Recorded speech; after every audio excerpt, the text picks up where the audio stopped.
자, 시작하겠습니다. 그 태풍이 지나갔는데도 담양은 아주 무난하게 잘 지나갔어요. 특히 담양은 그 큰 나무와 문화재가 산재에 있어서 걱정을 많이 했습니다. 근데 이제 최영식 군수님을 비롯해서 그 공무원들께서 각별히 신경 쓴 덕이 아닌가 그렇게 생각하고 있습니다. 특히나 그 담양은 큰 나무가 많잖아요. 큰 나무가 많은 고장은 볼 것 없는 명당입니다. 그렇기 때문에 우리 그 담양 관방천을 보시더라도 큰 나무가 많고, 제가 며칠 전에 가사문학면을 갔어요. 가사문학면을 갔는데 느티나무 수령 600년 된 느티나무가 있더라고요. 너무 좋았어요. 근데 조금 그런 것을 좀 더 적극적으로 개발을 좀 해서 스토리텔링을 만들어 놓으면 그 담양군 전체가 좀 하나의 그 문화 그 구로 형성되지 않을까 그런 생각도 많이 해봤어요. 네. 어찌 보면은 우리나라에서 담양군처럼 문화재 또 문화유산이 한 곳에 밀집된 곳은 드물거든요. 그렇기 때문에 그 문화의 집적소라고 해도 과언은 아니다. 그런 생각을 하고 있었습니다. 특히나 이번에 그 큰 피해가 있는데도 그렇게 물에 함물져 있어서 담양은 그렇게 큰 피해가 안 났고, 물론 그 딸기밭이라든지 하우스가 상당히 큰 피해를 입기는 했어요. 하지만은 국민들께서 또 그 여러 그 분께서 도움 주시는 덕분에 지금 회복하고 있다는 거 감사의 말씀 대신 드립니다. 오늘은 17강 하기 전에 마음의 뚜껑을 열어놓자, 그 말 좀 한 말씀 드리고 한번 해보겠습니다. 우리는 흔히 같은 공간에 있으면 같은 생각을 하는 줄 알아요. 그런데 10명을 선생님들이 계시면 10명의 생각이 다 각자 틀리고 그 생각이 뻗어간 것이 n분의 1로 계속 나눠지거든요. 그렇기 때문에 우리는 같은 공간에 있다 하더라도 같은 생각을 할 수 없는 것입니다. 그러니까 각기 다른 생각을 하는 거죠. 그러니까 공부할 때 또 그럴 때는 집중을 자꾸 집중이 요구되는 그 이유기도 합니다.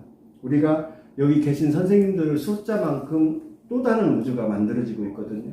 시쓰기도 또 다른 우주에서 또 다른 생명을 만들기 위해서 노력하는 겁니다. 기존에 있는 것을 그대로 베껴 쓴다든지 그런 일이 아니거든요. 시 쓰는 일은. 그래서 시가 좀 어렵기도 해요.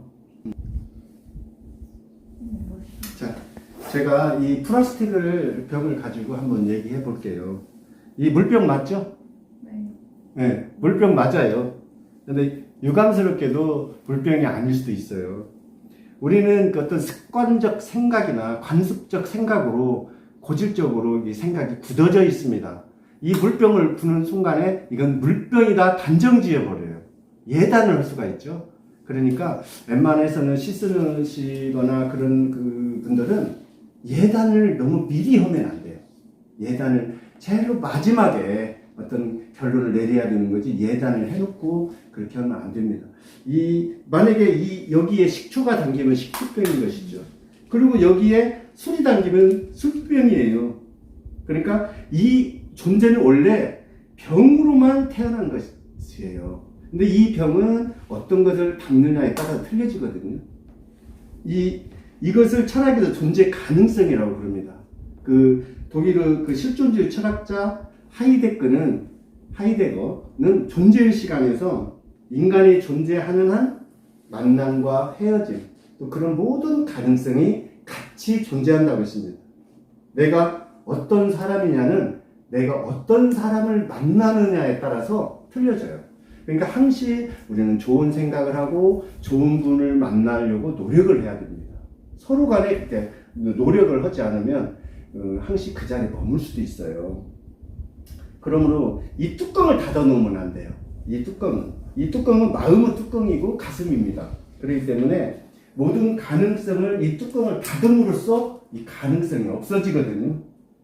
그렇기 때문에 성공이냐 실패의 그 여부는 뚜껑을 어떻게 열어놓느냐에 따라서 틀려지거든요.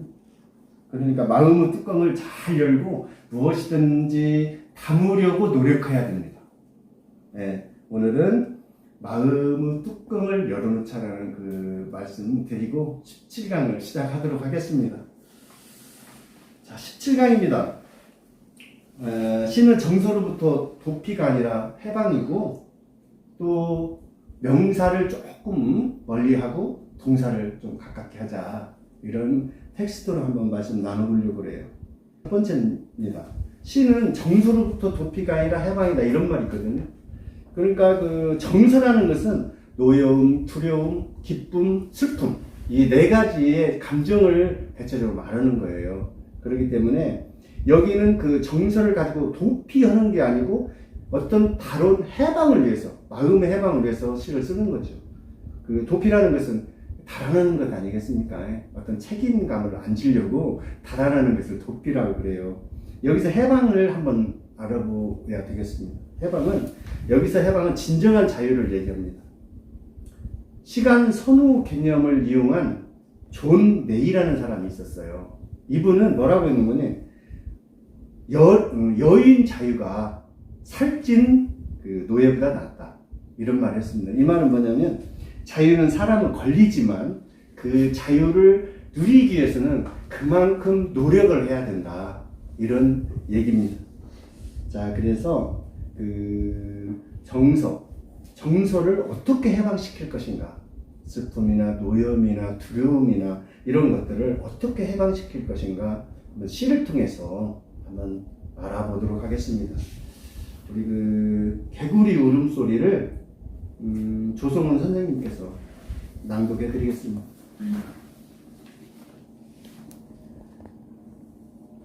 개구리 울음소리 허영둘. 이것은 한마지기 꽃밭이다. 이 꽃들은 허공에서 핀다. 가지런히, 아니 산만하게 한 음조씩 다른 빛깔로 핀다. 꽃은 피면서 자신의 생을 모두 뱉어낸다. 꽃 피는 소리에 달빛이 노랗게 익는다.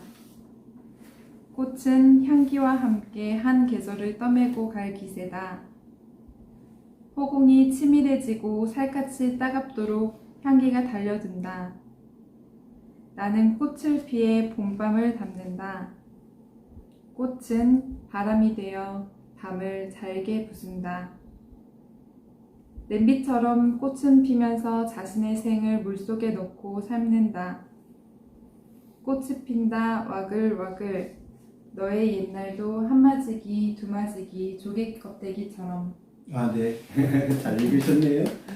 개구리 울음소리를 꽃으로 그 얘기를 한 겁니다.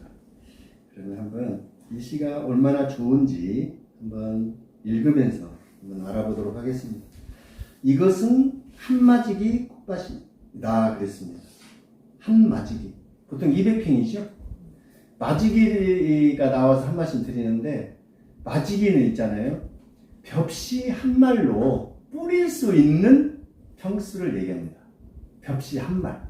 그러니까 벽시 한 말로 이게 뿌리면 어느 정도 뿌리는가는 한 마지기에 달려 있는 거죠. 벽시 한 말. 그게 한 마지기인데, 어떤 데는 150평, 어떤 데는 200평, 어떤 데는 300평 그러거든요. 근데 대체적으로 평균은 200평을 한 마지기라고 합니다. 그래서 한 필지 6마지기인데 1200평을 기준으로 많이 삼고 있습니다. 이 꽃들은 허공에서 핀다. 꽃은 다 허공에서 펴요, 사실은. 개구리 울음소리만 허공에서 있는 게 아니고 모든 소리는 허공에서 있어요. 네. 가지런히, 아니 산만하게 한 음조씩 다른 빛깔로 핀다 이랬어요. 가지런히, 아니 산만하게. 이 말 집중할 필요가 있어요. 이거는 어떤 그 언어 충돌을 가지고 말을 증폭시키기 위해서 이렇게 서로 반대되는 개념을 가지고 이렇게 언어를 만들거든요.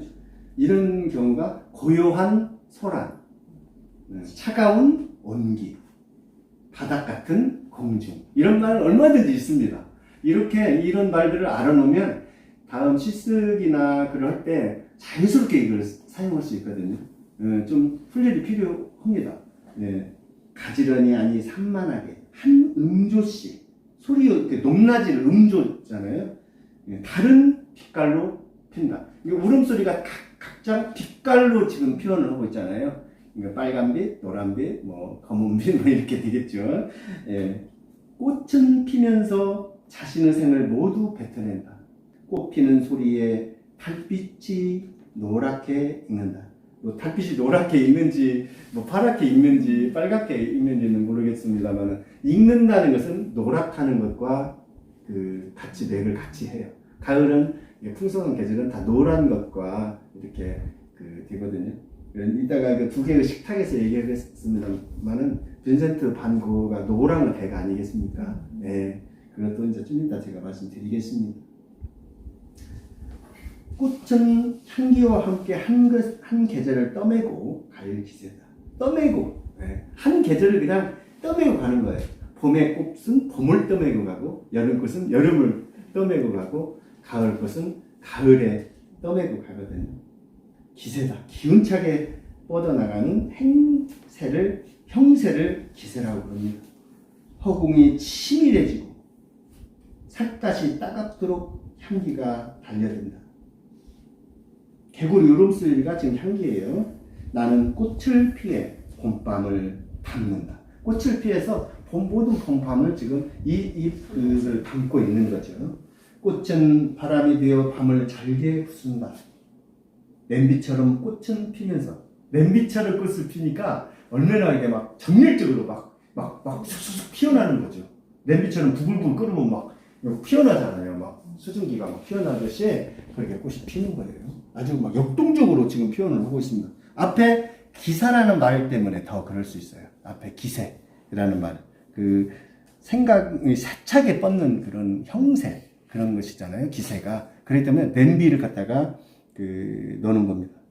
자신의 생을 물속에 넣고 삶는다. 꽃이 핀다. 와글와글.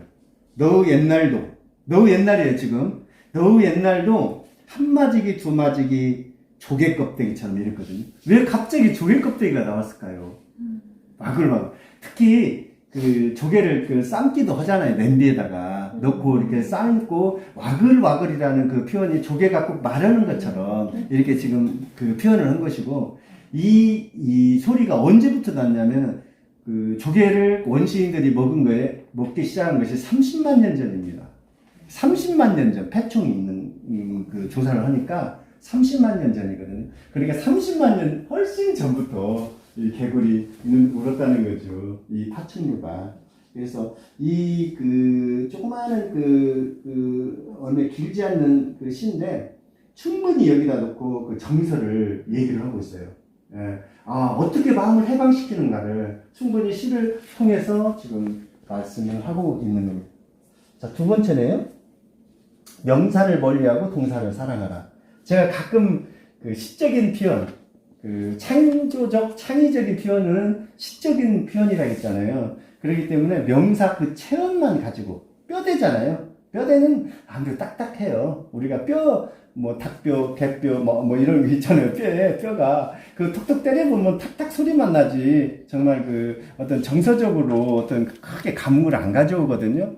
그런데 이제 여기에 동사는 피와 같아요. 우리의 생명을 이어가는 피와 같아요. 뼈가 체언이라고 그러잖아요. 아니죠. 명사가 체언이라고 그러잖아요.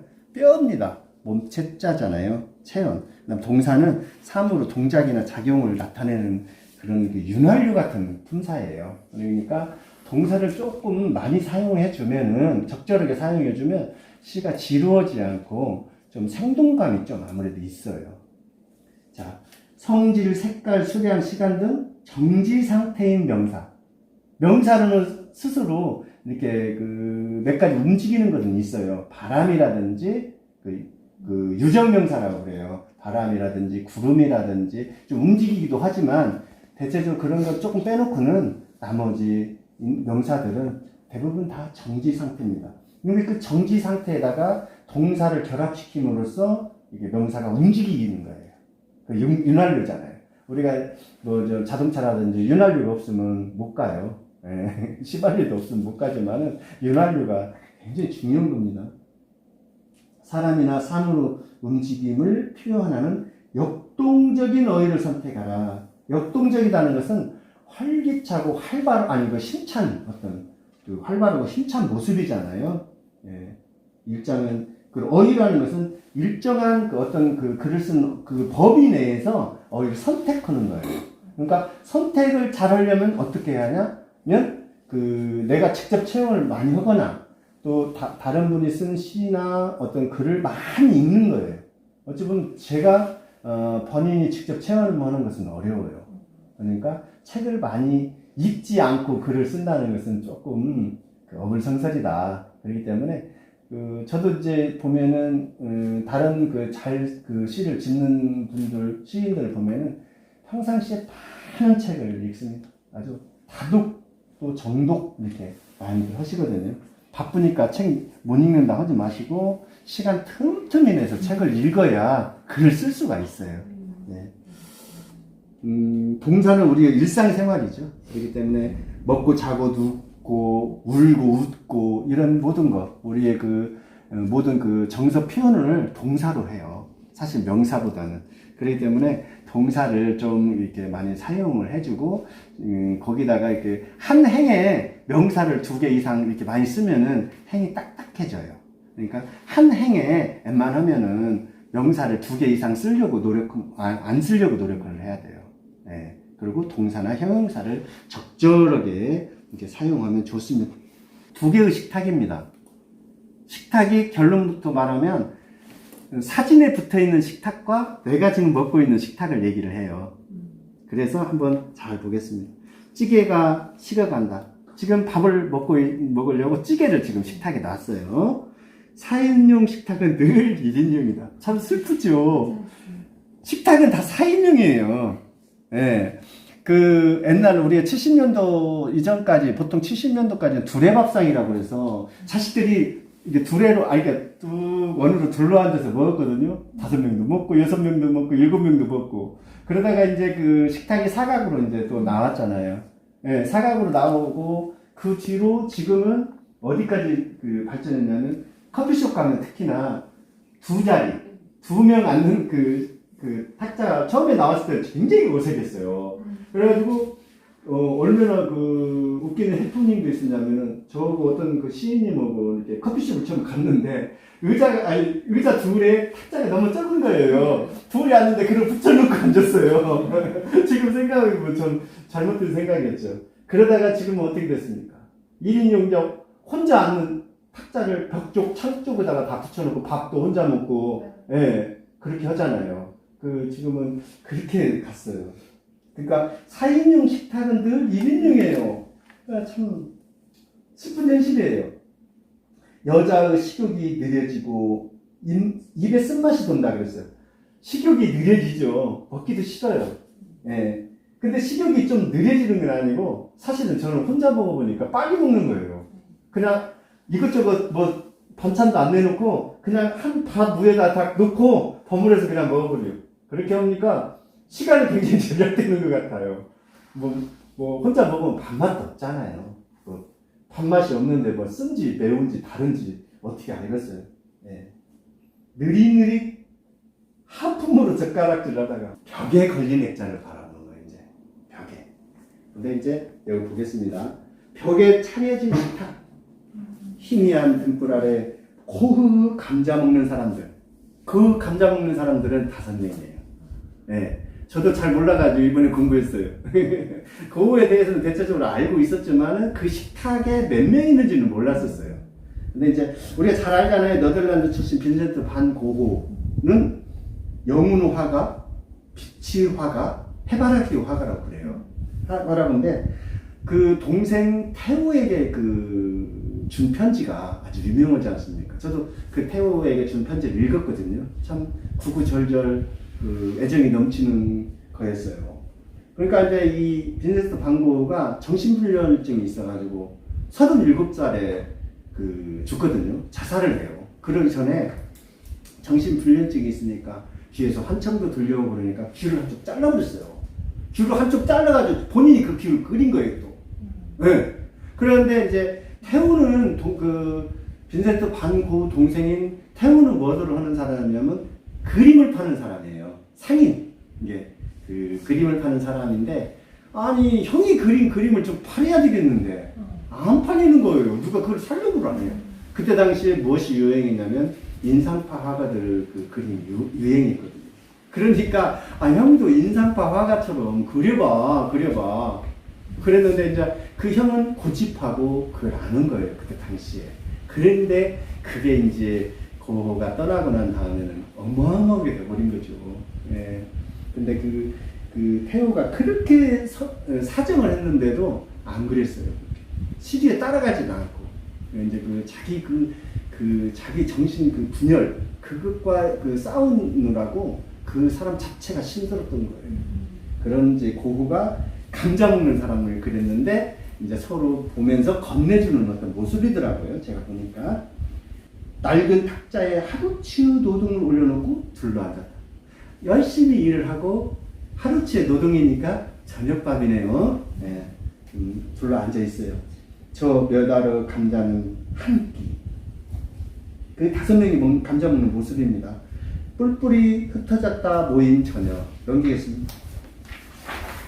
따스한 감자를 건네주는 남자의 손에 하루 이야기가 들려있다. 그 따뜻한 감자를 쪄가지고 건네주면서 참 너 오늘 고생했다 하는 그 남자의 그 말이 그 감자 속에 온기로 이렇게 들어있는 거죠.